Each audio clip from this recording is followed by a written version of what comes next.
In the shadowed halls of Edinburgh Castle, on a cold November evening in 1440, two young boys would walk into what they believed was a feast of reconciliation. They would never leave alive.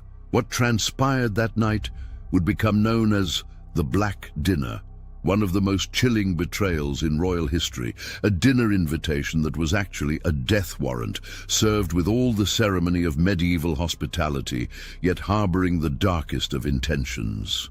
The events of that fateful evening would not only claim the lives of two innocent children, but would plunge Scotland into decades of bloody civil war, forever changing the course of a nation. This is the story of how political ambition and calculated treachery transformed a royal banquet into a massacre that shocked even the hardened nobility of medieval Scotland. Scotland in 1440 was a kingdom teetering on the edge of chaos. The realm had been scarred by the brutal assassination of King James I just 6 years earlier, stabbed to death by conspirators in the sewers beneath Blackfriars Monastery in Perth. His son, James II, was merely 6 years old when he inherited the crown. Too young to rule, too vulnerable to command respect, and too powerless to prevent the ambitious nobles from carving up his kingdom like vultures over carrion. In this vacuum of royal authority, the great families of Scotland saw opportunity. The Stuart monarchy, weakened by regicide and burdened with a child king, could no longer maintain the iron grip that had kept the nobility in check. Ancient feuds rekindled, territorial disputes erupted into open warfare, and the very concept of centralized royal power began to crumble under the weight of competing ambitions. The Douglas clan stood as the most formidable of these noble houses, their power stretching across the Scottish borders like a shadow that threatened to engulf the crown itself. For generations, they had accumulated vast estates, commanded private armies, and forged alliances that made them virtually independent rulers within their own territories. Their Black Boar banner was known and feared from the Highlands to the English frontier. William Douglas, the 6th Earl of Douglas, was barely 16 years old, yet he commanded the loyalty of thousands of men-at-arms and controlled more territory than many European kings. His younger brother David, at just 10 years of age, was already being groomed to continue the family's dominance. Together, they represented not just the future of the Douglas dynasty, but a fundamental threat to the very notion of royal supremacy in Scotland. The boy Earl's power was not merely theoretical, it was demonstrated through tangible military might and economic influence that dwarfed that of the crown. The Douglas lands generated enormous revenues from agriculture, trade, and tribute, allowing them to maintain professional soldiers when the king could barely afford a personal guard. Their network of alliances extended into France, England, and the papal court, giving them diplomatic leverage that rivaled sovereign nations. What made the Douglas threat even more dangerous was their legitimacy. Unlike mere rebels or usurpers, they could claim their power through generations of loyal service to the crown, through marriages that bound them to other noble houses, and through military victories that had expanded Scottish territory and influence. They were not outsiders seeking to destroy the system. They were the system, grown so powerful that they no longer needed the king's permission to act as kings themselves. At Edinburgh Castle, the young James II sat upon a throne that felt increasingly like a stage prop in someone else's play. Real power resided in the hands of his regent, Sir William Crichton, the Lord Chancellor of Scotland. Crichton was a man of humble origins who had risen through intelligence, ruthlessness, and an understanding that in medieval politics, survival often required the elimination of threats before they could fully mature. Crichton possessed the calculating mind of a chess master, always thinking several moves ahead, always aware that in the deadly game of medieval politics, hesitation meant death and mercy was often indistinguishable from suicide. He had observed the Douglas brothers with growing alarm, recognizing that their youth was not a weakness, but a temporary condition that would soon transform into an insurmountable obstacle to royal authority. The Chancellor understood that conventional military action against the Douglas clan would be futile and potentially catastrophic. The Douglases commanded superior forces, held impregnable fortresses, and could call upon allies who would view an attack on their house as an attack on the entire Scottish nobility. Any direct assault would likely result in Crichton's own destruction and the complete collapse of what remained of royal power in Scotland. Instead, Crichton conceived a plan that would exploit the very foundations of medieval society, the sacred laws of hospitality that bound host and guest in mutual protection. If he could not defeat the Douglas brothers on the battlefield, he would destroy them at the dinner table, using their trust in ancient customs as the weapon that would ensure their doom. The invitation, when it arrived at Douglas Castle, bore all the hallmarks of diplomatic courtesy that had governed relations between noble houses for centuries. Written on fine parchment and sealed with the royal arms, it extended a formal invitation for the young Earl of Douglas and his brother to join King James II for a feast at Edinburgh Castle. The language was elegant, respectful, and carefully crafted to suggest reconciliation rather than confrontation. The letter spoke of the king's desire to heal the wounds that had divided Scotland's nobility, to forge new bonds of friendship that would strengthen the realm against its enemies. It promised safe conduct, invoking the ancient laws that made any host responsible for the safety of his guests under pain of eternal damnation and earthly disgrace. To refuse such an invitation would be seen as an act of rebellion. To accept it seemed to promise a new era of cooperation between crown and nobility. Young William Douglas, despite his tender years, possessed the political instincts that had made his family great. He understood that this invitation represented either a genuine opportunity for reconciliation or a carefully laid trap. Yet the very publicity of the invitation, the involvement of the child king, and the solemn invocation of hospitality laws seemed to guarantee their safety. Surely even Crichton would not dare violate such sacred traditions in front of the entire Scottish court. The brothers' advisors were divided. Some urged caution, pointing to Crichton's reputation for cunning and the convenient timing of the invitation. Others argued that refusing would confirm suspicions of Douglas disloyalty and provide justification for a military campaign that might prove far more dangerous than a diplomatic dinner. In the end, the bonds of medieval honor and the apparent impossibility of treachery committed in the presence of the king himself tipped the scales toward acceptance. On the evening of November 24th, 1440, Edinburgh Castle blazed with light and activity as servants prepared for what would appear to be one of the grandest feasts of the year. The great hall was decorated with tapestries depicting scenes of royal glory. Long tables groaned under the weight of silver platters and golden goblets, and the air was thick with the aroma of roasted meats and exotic spices that spoke of royal wealth and hospitality.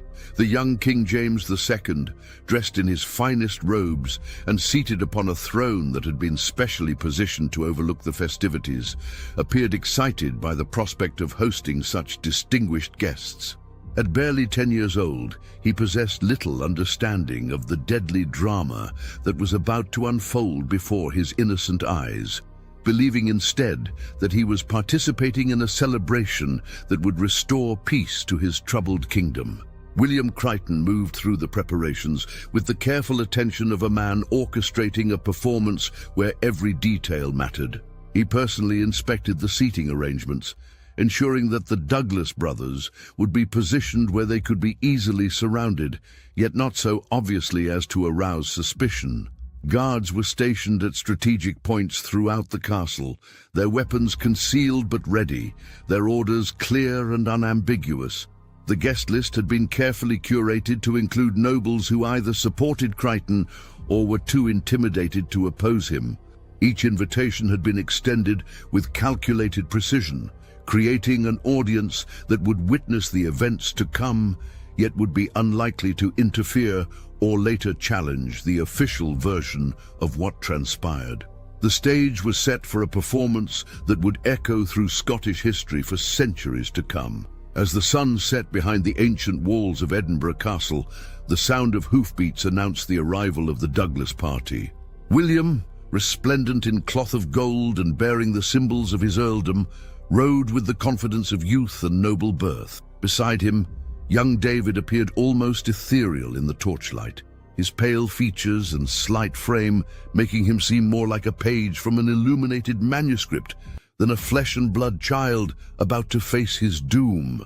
The brothers were received with all the ceremony due to their rank. Trumpets announced their arrival, servants rushed to tend their horses, and Crichton himself emerged to greet them with elaborate bows and flowery speeches about the honor their presence brought to the royal court. Every gesture, every word was calculated to reinforce the impression that this was indeed a celebration, a moment of reconciliation between the crown and its most powerful subjects. King James II, coached in his role, stepped forward to personally welcome the Douglas brothers with the innocent enthusiasm that only a child could display. He spoke of his happiness at their presence, his hopes for friendship, and his excitement about the feast that had been prepared in their honor. The young Earl responded with equal courtesy, kneeling before his sovereign and pledging his continued loyalty to the crown and kingdom of Scotland. As the party moved into the Great Hall, observers later noted the almost theatrical quality of the interactions, as if everyone present was playing a carefully rehearsed role in a drama whose final act had already been written. The Douglas brothers, trusting in the sacred laws of hospitality and the presence of their young king, walked unknowingly toward their deaths with all the dignity and grace that their noble birth demanded. The feast began with all the splendor that medieval Scotland could muster. Course after course emerged from the kitchens: roasted swan stuffed with herbs, venison in rich wine sauces, exotic fruits brought from distant lands, and sweetmeats crafted by the finest confectioners. The wine flowed freely. Musicians played gentle melodies that spoke of peace and prosperity, and conversation ranged over topics that carefully avoided the political tensions that simmered beneath the surface of Scottish society. Young William Douglas, despite his youth, conducted himself with the poise of a seasoned diplomat, entertaining his fellow guests with stories of border warfare and tales of his family's long service to the Scottish crown. His brother David, though clearly overwhelmed by the grandeur of the occasion, displayed the natural charm that had made the Douglas family so beloved among their followers and so dangerous to their enemies. King James II watched the proceedings with the fascination of a child exposed to the adult world of politics and power. He laughed at the jokes, applauded the musicians, and seemed genuinely delighted by the company of the Douglas brothers. To any observer, this appeared to be exactly what the invitation had promised: a moment of reconciliation, a healing of old wounds, a celebration of the bonds that united Scottish nobility under the crown. Yet beneath this veneer of festivity, tension crackled like electricity before a storm. Careful observers might have noticed the unusual number of guards stationed around the hall, the way certain nobles avoided meeting the eyes of the Douglas brothers, or the manner in which Crichton continuously glanced toward the shadows where armed men waited for his signal. The feast proceeded according to ancient ritual, but it was a ritual that was about to be perverted beyond all recognition. As the evening progressed and the wine loosened tongues, conversation gradually turned toward more serious matters. William Douglas found himself drawn into discussions about the future of Scotland, the challenges facing the young king, and the role that the great noble houses might play in securing the realm's prosperity. These were exactly the topics that Crichton had hoped would arise, conversations that would provide justification for what was about to occur.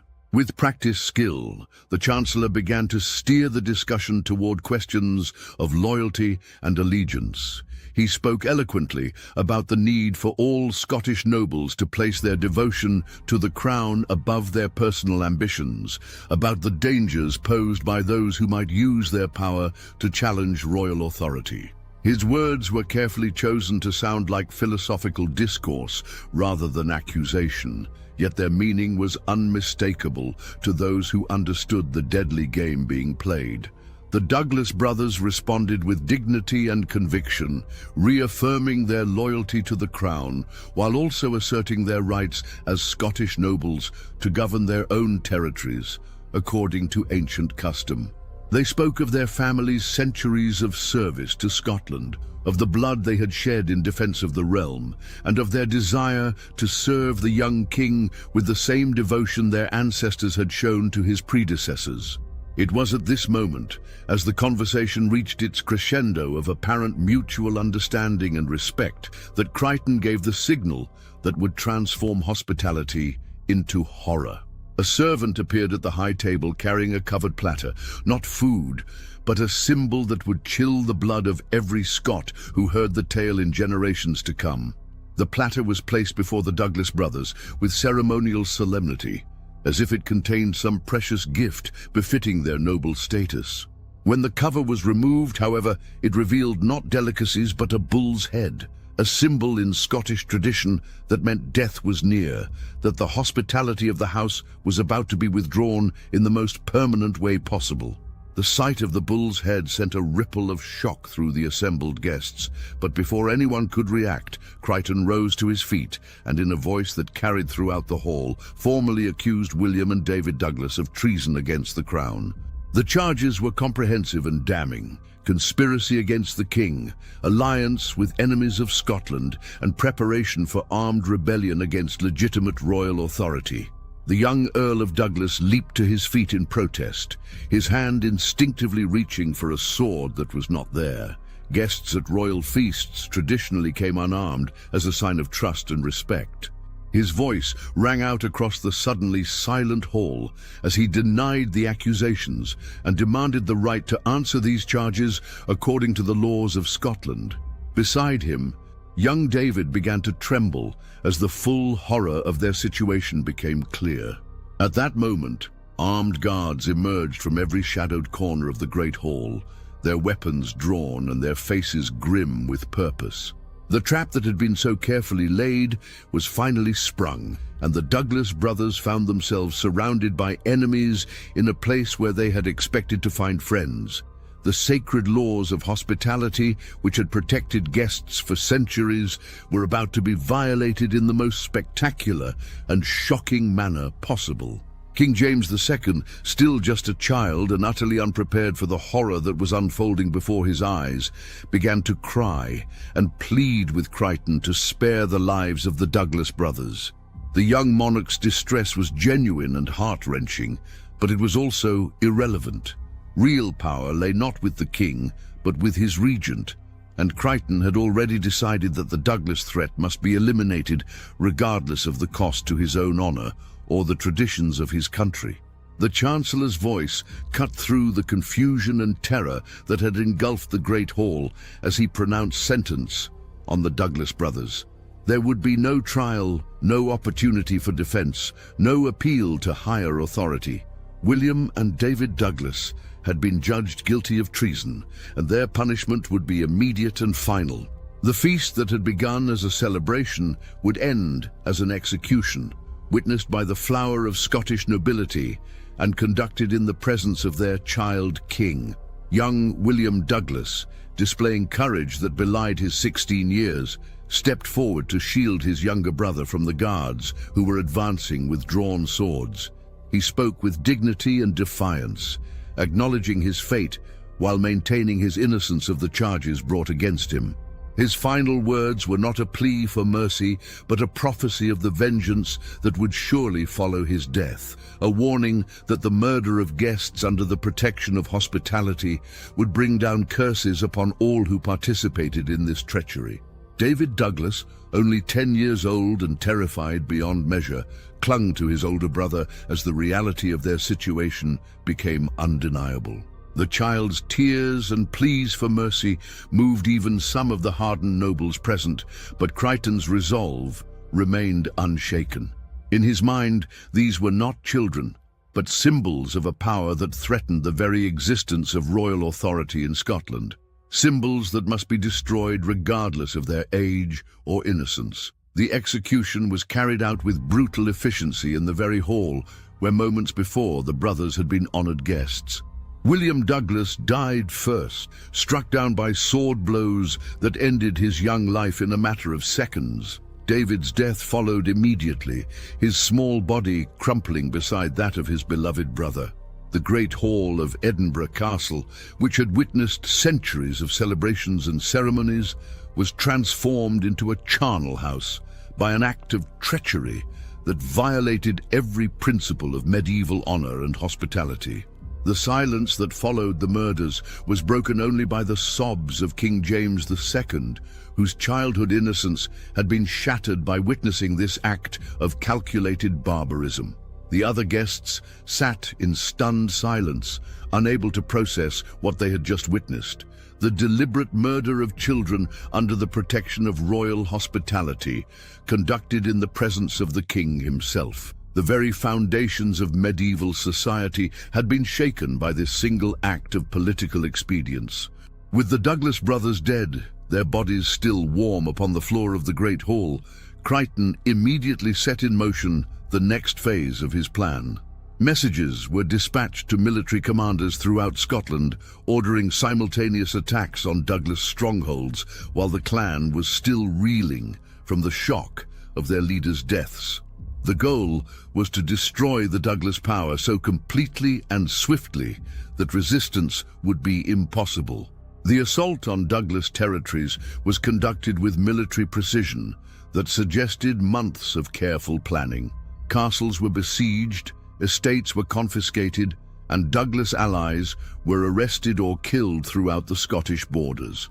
Crichton's forces moved like a plague across the countryside, destroying everything that had supported Douglas' power and influence. The speed and coordination of these attacks left no doubt that the Black Dinner had been merely the opening move in a comprehensive strategy of annihilation. Margaret Douglas, sister to the murdered boys, and one of the most formidable women in Scotland, received news of her brothers' deaths while residing at Threave Castle, the family's principal stronghold. Her reaction combined grief and fury in equal measure, grief for the loss of two innocent children, and fury at the violation of every law and custom that governed civilized society. She immediately began organizing resistance to Crichton's aggression, calling upon Douglas allies and supporters to avenge this unprecedented treachery. The news of the Black Dinner spread across Scotland with the speed of wildfire, carried by horrified nobles who had witnessed the murders and by survivors of the attacks on Douglas territories. The reaction was one of universal shock and condemnation, even among those who had opposed Douglas' power. The violation of hospitality laws was seen as an attack on the very foundations of noble society. If guests could be murdered at royal feasts, then no one was safe from the ambitions of ruthless political operators. Scottish society, already fragmented by the weakness of the crown and the ambitions of competing noble houses, began to tear itself apart as the full implications of Crichton's actions became clear. Those who had remained neutral in the struggle between crown and nobility were forced to choose sides, knowing that in a world where hospitality could be perverted into murder, neutrality was no longer a viable option. The bonds of trust that held medieval society together had been severed by the swords that killed the Douglas brothers. The immediate military consequences of the Black Dinner were precisely the opposite of what Crichton had intended. Rather than eliminating the Douglas threat, the murders transformed a powerful but essentially loyal noble house into the center of a rebellion that would consume Scotland for decades. Margaret Douglas and her supporters were no longer fighting for political advantage. They were fighting for survival in a world where the most basic protections of civilized society had been destroyed. Within weeks of the murders, a coalition of Douglas allies and sympathizers had formed around Margaret's leadership, united not just by political interest but by genuine horror at what had occurred in Edinburgh Castle. These were not merely disgruntled nobles seeking personal advantage. but men and women who understood that if such treachery could be perpetrated against the Douglases, it could be perpetrated against anyone who posed a threat to those in power. The rebellion that followed was characterized by a brutality that matched the treachery that had sparked it. Quarter was neither asked nor given.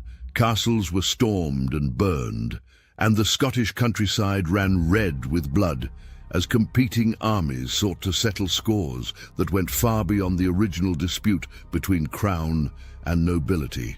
The Black Dinner had unleashed forces that would not be contained until they had exhausted themselves through mutual destruction. Young King James II, traumatized by witnessing the murders that had been committed in his name, found himself a prisoner of circumstances he could neither understand nor control. The child who had begun the evening believing he was hosting a celebration of peace discovered that he had instead presided over an act of barbarism that would define his reign and haunt his conscience for years to come. The crown that had supposedly been strengthened by the elimination of the Douglas threat was instead weakened by the moral authority that died with the brothers in the Great Hall.